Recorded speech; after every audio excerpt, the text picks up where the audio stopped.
Hi guys, welcome to Tech Tutorial. Today we're going to talk about how to create tasks in ZOHO CRM.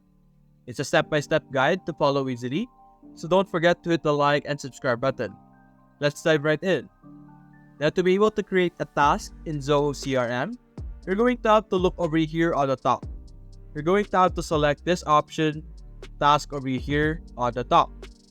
When you select this, you will be redirected to the task page. As you can see, these are the different tasks that I have right now. And what you're going to do to be able to create a task is simply click on create task over here, this green button, this blue button. And when you click that, you will be able to put in the different details that you need for the specific task.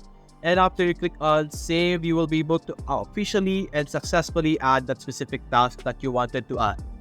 And that's it guys, hope you enjoyed the video. Please leave a like and subscribe. Thanks for watching.